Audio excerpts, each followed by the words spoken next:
As a constitutional law attorney, former senior legal advisor and personal counsel to President Donald J. Trump, Jenna Ellis believes in the rule of law and the importance of integrity in our elections. And she's ready to tackle the big cultural and legal issues facing America.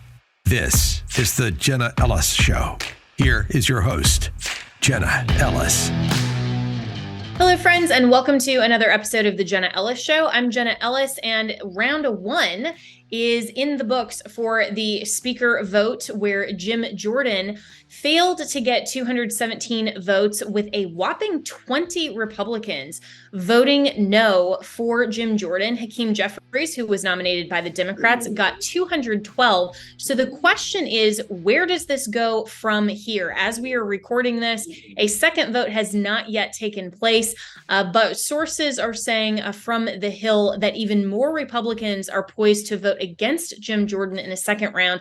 We will see about that. But what is going on with the Republican coalition? They ousted McCarthy, which a lot of the grassroots Republicans were very excited, frankly, to see. But now the Republicans can't seem to get it together to actually get behind a leader. With Steve Scalise dropping out, Jim Jordan now failing.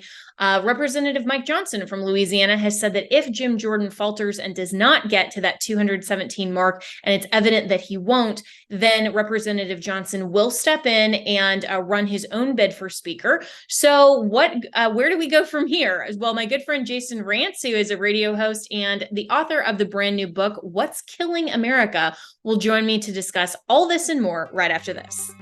With inflation, the banking world collapse, and everything that Joe Biden is doing not to protect America, you need to make sure to secure your financial health, especially in retirement. And hey, if you're a millennial like me, that actually is sooner than you think. You need to start now, even if you are a millennial or a Gen Zer, to make sure that your financial health is actually healthy when we get to retirement. And Legacy Precious Metals has a revolutionary new online platform that allows you to invest in gold and silver online in real time. In a few easy steps, you can open an account online, select your metals of choice, and choose to have them stored in a vault or shipped right to your door.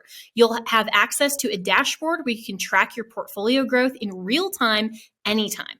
You'll see transparent pricing on each coin and bar, and this puts you in complete control of your money. The platform is free to sign up for. Visit legacypminvestments.com and open your account and see this new investing platform for yourself. Gold hedges against inflation and against a volatile stock market.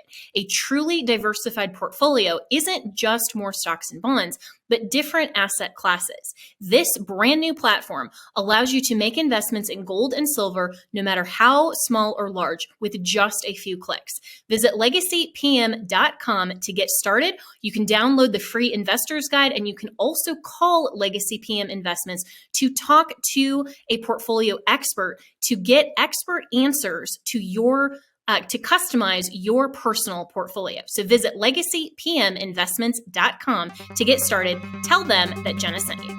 So joining me now to discuss all this and more is Jason Rantz, who is, of course, the host of the Jason Rantz Show, which I am a frequent guest on because he and I have been good friends for many years. And he's also the brand new author of the book titled What's Killing America.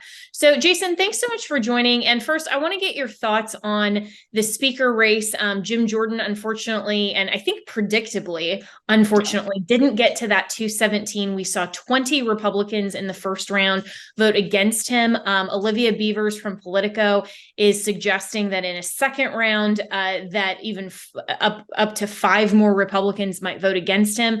Where do we go from here, and what does this suggest about the Republican coalition? Well, I'll start with the second part. It suggests that people don't know what it is they're doing. It sends a really poor message to the American people at a time where all that can happen are self-inflicted wounds from Republicans. We have the issues on our side, we have polling on our side, and then to show in front of everyone yet again that they're just not capable of even choosing a leader is alarming. I think they're on either side of this issue. The folks who, on the Matt Gaetz side of things, who went after Kevin McCarthy, they showed to be childish. People now who are going up against, including Scalise, but Jim Jordan, they're showing themselves to be childish. I think at some point you have to step back and say, what's best for the country and what's best for the American people. And sometimes that means you're not going to like a particular leader. You have rules in place that can prevent someone like Jim Jordan, if you think he's going to be too extreme or whatever your concern is. Well, you've got mechanisms in place to address that. The same way, frankly, that they had that with Kevin McCarthy, but because of the way that they acted, they chose not to go down that path and just sort of pull the trigger and remove him. So whatever the reasons are behind anyone's discomfort, get over it, leave this country, and stop hurting the party at a time where we should be able to win this next election, because you're only hurting whoever's going to be the nominee. I think that's really well said. And it does speak poorly of the Republican coalition when Hakeem Jeffries gets 12 votes more than Jim Jordan, who only got 200 in the first round. Hakeem Jeffries got 212. And then you have those outstanding 20 Republicans. And if only a few of them, I mean, if 5 go to and with the Democrat coalition, we could end up with a Democrat speaker, which I wouldn't put it past some of these moderate Republicans to just kind of stick it to what they would consider the far right wing of the conservative Republican coalition, the Matt Gaetz and the America First branch, and say, you know what, if you want to oust Kevin McCarthy, who I think 7 people voted for, then we're going to show you what that is and basically ruin your career over it. And, you know, who cares about the American people? Well, I find it kind of humorous at this point that folks would consider Jim Jordan to be an extremist. I think he had a brand probably early on in his career, but I don't think he's acted like an extremist at all. I don't view him as a moderate conservative, but I'm not necessarily looking for a moderate conservative to be in charge of to be Speaker of the House. I want someone who has deeply conservative values, but is also reasonable and logical and smart. And I think that Jim Jordan checks all of those boxes. Yeah, I would agree with you on that. And I think that Jim Jordan would be a phenomenal speaker. And if he does fail to get 217, another phenomenal choice would be Representative Mike Johnson of Louisiana. He has confirmed as of late yesterday that if Jim Jordan fails to get to 217, and Johnson did vote for him, is supporting Jordan, but if that fails, he is going to put his name in the ring. And I think that he's not quite as polarizing, maybe, even though he was a Trump supporter. I got to know him really well during the first impeachment when he was doing so much in the House in terms of management of that impeachment from the Republican side. But, you know, all of these people are better in terms of conservative principles than the Democrats. How much of this do you really think, Jason, is the Trump factor? Because I don't recall before Trump and before 2016 having these major factions of anybody calling Jim Jordan an extremist, or, you know, having the people like McCarthy being so opposed. I mean, it just didn't seem to be as polarizing pre-2016. I mean, yes, I agree with that. I don't know if I would blame this entirely on the Trump factor. I think you just have personalities that are, frankly, very selfish. I think Matt Gaetz falls into that category. I think he does what's best for him and his brand, and kudos to having a strong brand, I suppose. But I don't think it's necessarily in the best interests of the American people. And I think when you have too many of those folks, and you have plenty of them on the left, you end up getting into this kind of trouble. The difference between the right and the left here is that at least the left does all their fighting, their infighting behind closed doors for the most part, and then they come to a solution, and then they go ahead and take public votes or move forward with pieces of legislation that might be considered a little bit controversial. And as much as I suppose I appreciate the transparency in being publicly having public disagreements with one another, I'd still rather them try to figure this out behind the scenes, listening to the American people, listening to Republican voters, and then making a decision, but doing so in a united way. Yeah, maybe called adulting. I don't know, you know, let's try to get back to that instead of all of this circus, and that the Democrats, unfortunately, kind of rightly call chaos. But you mentioned a really great point, Jason Rantz, that the brand for some people in Washington is more important than actually doing the work of governing. And we saw that particularly with Nancy Mace as well, with this, you know, ridiculous scarlet letter, you know, coming after voting to oust McCarthy. Yeah. I mean, we see all of these types of theatrics. And yet you're not an elected official to go and be a brand in Washington. You're there to be, especially as a member of Congress, to be there as part of a team sport. And so one of the things that I think Republicans are very much faltering on is that they are so concerned, and I think overly concerned, about media, brand, and content. I mean, then go be a contributor on MSNBC or Fox News, or go have your podcast, but don't actually take a position of an elected official unless you want to do the work of governing. It seems like a lot of Republicans don't want to govern.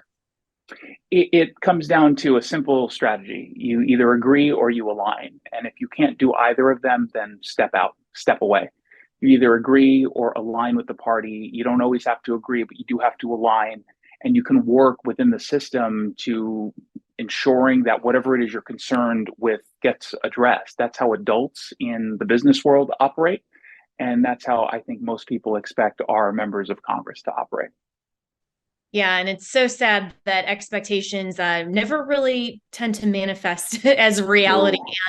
And yet it seems like more and more of the people who are paying attention to politics from the base, particularly the MAGA base, are so used to this sort of entertainment politicking that they're not focused on results. They say they want to win. And certainly President Trump, during the course of his administration, I was very proud to work for him. He had a lot of wins.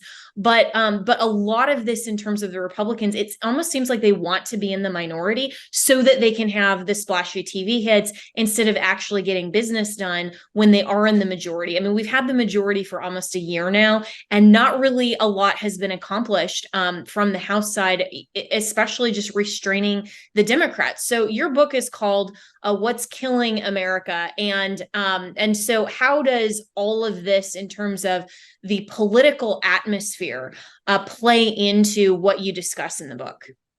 Well, when you have chaos, you give openings to folks on the radical left to go ahead and take advantage and then build power, build these different infrastructures that they've set in place. I mean, we heard post George Floyd when a lot of the policies went into place that ended up impacting our cities. And all of us recognize that. You live in places where the crime was going up, homelessness is out of control, you have drug use that's through the roof, and yet weirdly enough, you're paying more to live in the community that's now being hit by all of these crises. We know that it's happening, but a lot of people don't realize the why. It accelerated during the post-George Floyd BLM era because folks on the radical left exploited a movement.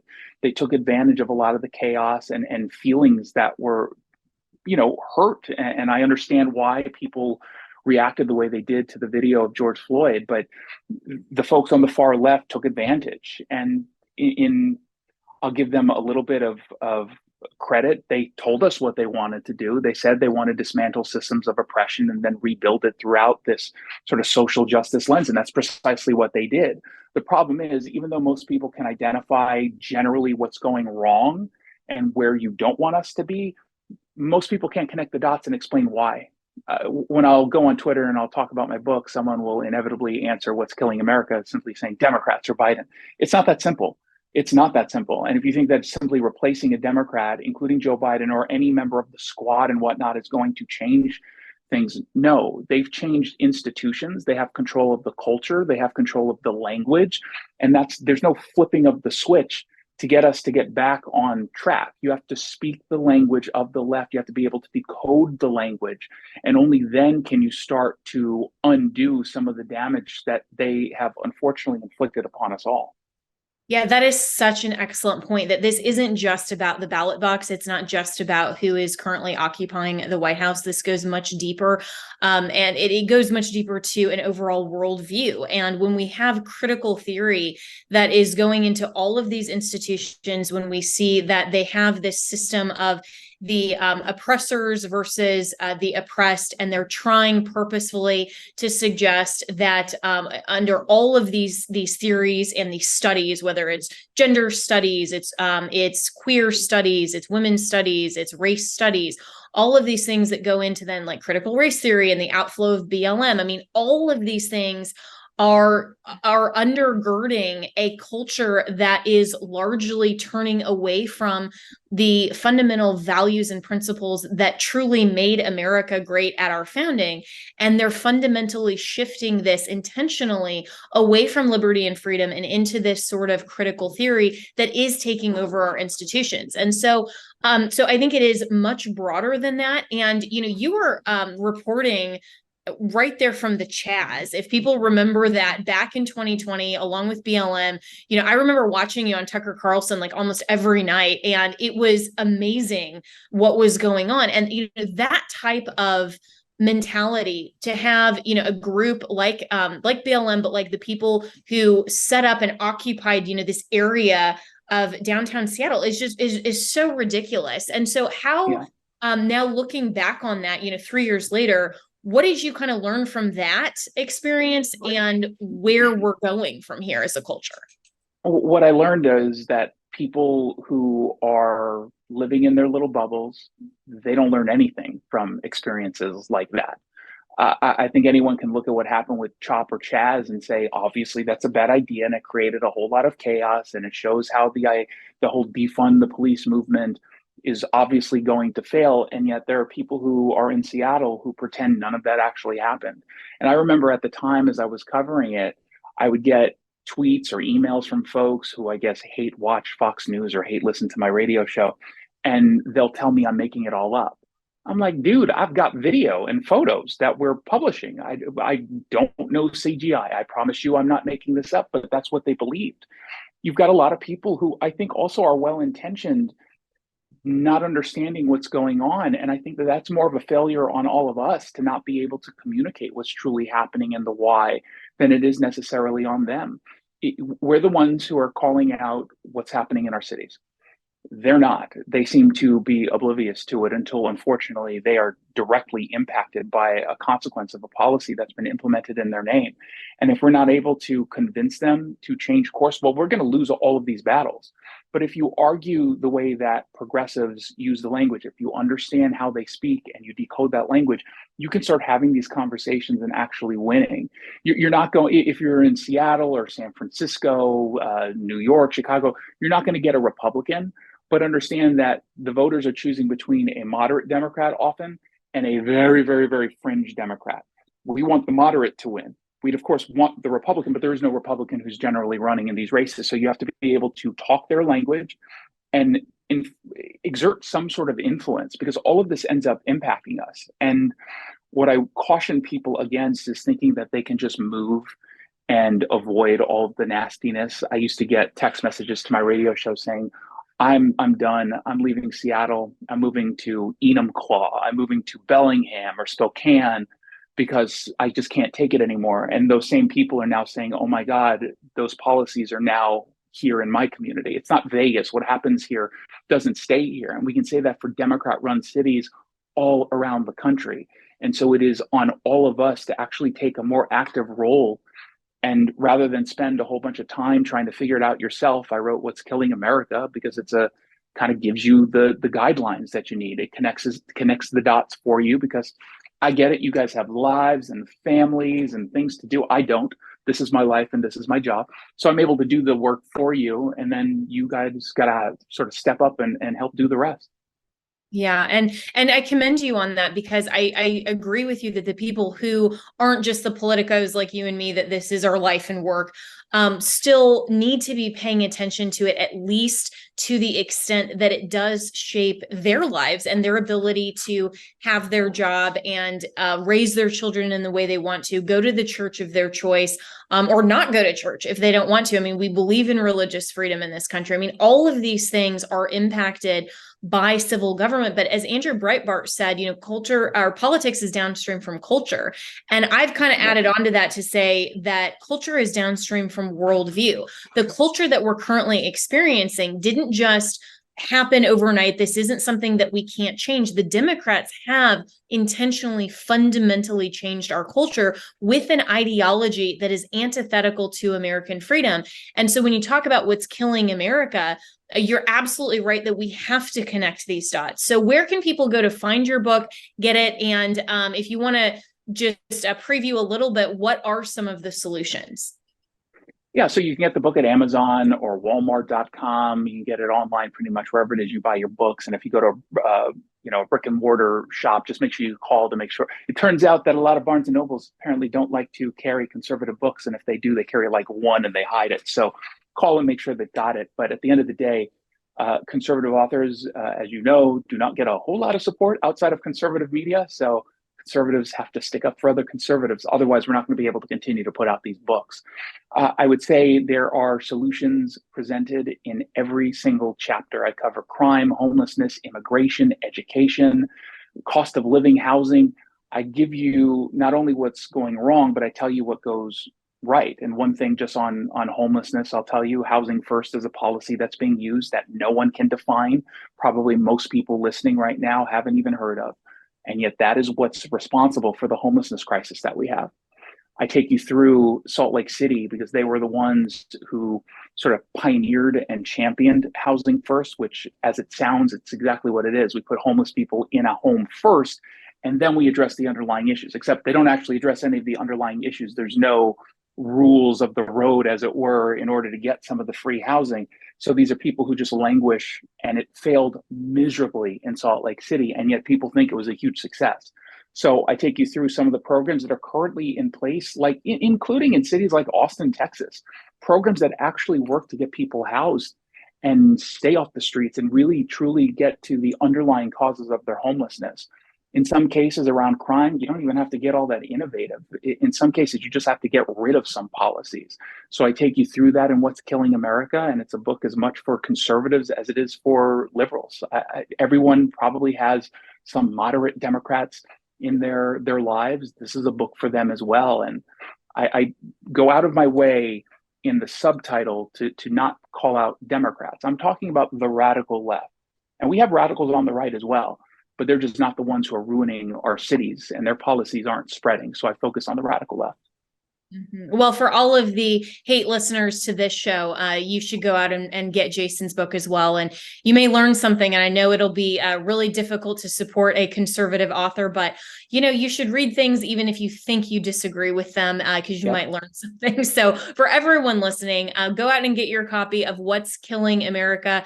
This is a really important book, Jason, and I can think of no one better to highlight a lot of these issues because of your reporting on the front lines and your perspectives and your broader understanding that this goes well beyond just political parties. This is about ideology, it's about culture, and it's about our institutions. So thank you for your work on that. Happy to support you, and look forward to talking again soon. Thanks so much.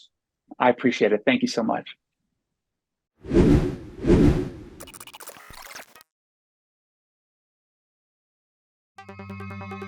With inflation, the banking world collapse, and everything that Joe Biden is doing not to protect America, you need to make sure to secure your financial health, especially in retirement. And hey, if you're a millennial like me, that actually is sooner than you think. You need to start now, even if you are a millennial or a Gen Zer, to make sure that your financial health is actually healthy when we get to retirement. And Legacy Precious Metals has a revolutionary new online platform that allows you to invest in gold and silver online in real time. In a few easy steps, you can open an account online, select your metals of choice, and choose to have them stored in a vault or shipped right to your door.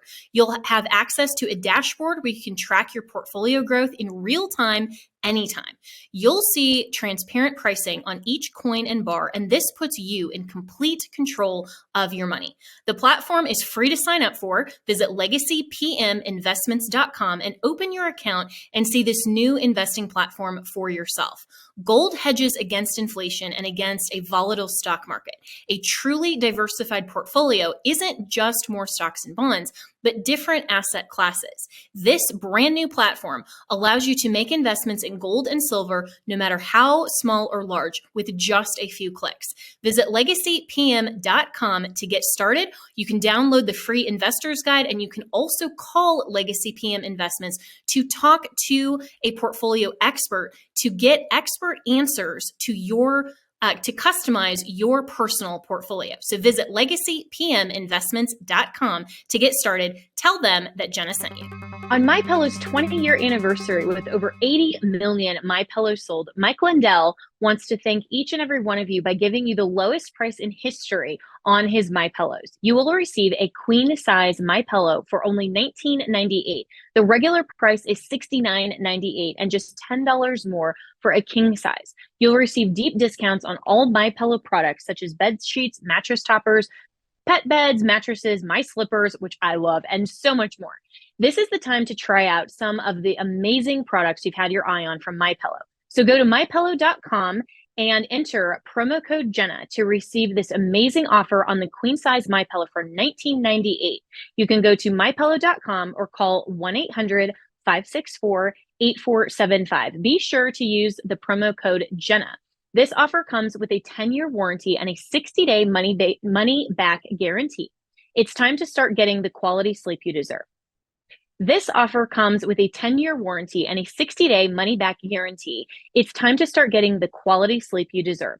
Go to mypillow.com, use the promo code Jenna. When the government used emergency edicts during COVID to restrict the gathering and worship of churches, 3 pastors facing the risk of imprisonment, unlimited fines, and their own churches being ripped apart took a courageous stand and reopened their doors in the face of a world that chose to comply. The Essential Church is a feature-length documentary that explores the struggle between the church and government throughout history. This fascinating story uncovers those who've sacrificed their lives throughout history for what they truly believe in. Rediscover why the church is essential and how we prove that this stand remains true from a scientific, legal, and most importantly, biblical perspective. This is not your typical movie. It'll change your life. You need to see this movie with your friends and family. The Essential Church is streaming today exclusively at salemnow.com. That's Essential Church, streaming at salemnow.com.